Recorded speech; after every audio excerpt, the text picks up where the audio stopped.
महाभारत काल की बात है। एक बार कृष्ण और बलराम किसी जंगल से गुजर रहे थे। चलते चलते काफी समय बीत गया और अब सूरज भी लगभग डूबने वाला था। अंधेरे में आगे बढ़ना संभव नहीं था, इसलिए कृष्णा बोले, बलराम, हम ऐसा करते हैं कि अब सुबह होने तक यहीं ठहर जाते हैं। भोर होते ही हम अपने गत्थे की ओर बढ़ चलेंगे।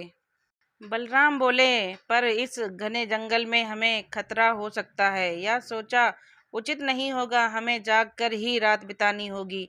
अच्छा, हम ऐसा करते हैं कि पहले मैं सोता हूँ और तब तक तुम पहरा देते रहो, और फिर जैसे ही तुम्हें नींद आए तुम मुझे जगा देना, तब मैं पहरा दूंगा और तुम सो जाना। कृष्णा ने सुझाव दिया। बलराम तैयार हो गए।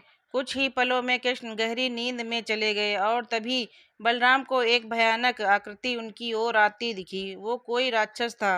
राक्षस उन्हें देखते ही जोर से चीखा और बलराम बुरी तरह डर गए। इस घटना का एक विचित्र असर हुआ। भय के कारण बलराम का आकार कुछ छोटा हो गया और राक्षस और विशाल हो गया। उसके बाद राक्षस एक बार और चीखा और पुनः बलराम डर कर कांप उठे। अब बलराम और भी सिकुड़ गए और राक्षस पहले से भी बड़ा हो गया। राक्षस धीरे धीरे बलराम की ओर बढ़ने लगा। बलराम पहले से ही भयभीत थे और उस विशाल राक्षस को अपनी ओर आता देख जोर से चीख पड़े। कृष्ण और वही मूर्ति होकर गिर पड़े।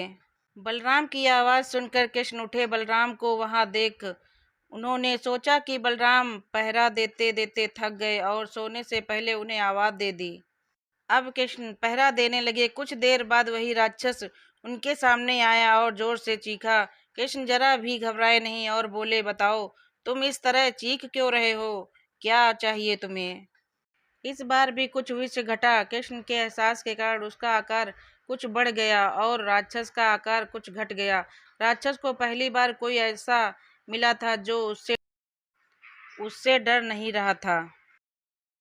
घबराहट में वह पुनः कृष्ण पर जोर से चीखा। इस बार भी कृष्ण नहीं डरे और उनका आकार और भी बड़ा हो गया, जबकि राक्षस पहले से भी छोटा हो गया।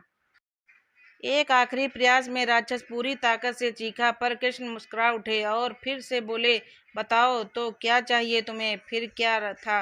राक्षस सिकुड़ कर बिल्कुल छोटा हो गया और कृष्ण ने उसे हथेली में लेकर अपनी धोती में बांध लिया और फिर कमर में खोस कर रख लिया। कुछ ही देर में सुबह हो गई। कृष्ण ने बलराम को उठाया और आगे बढ़ने के लिए कहा। वो धीरे धीरे आगे बढ़ने लगे। तभी बलराम उत्तेजित होते हुए बोले, पता है कल रात में क्या हुआ था?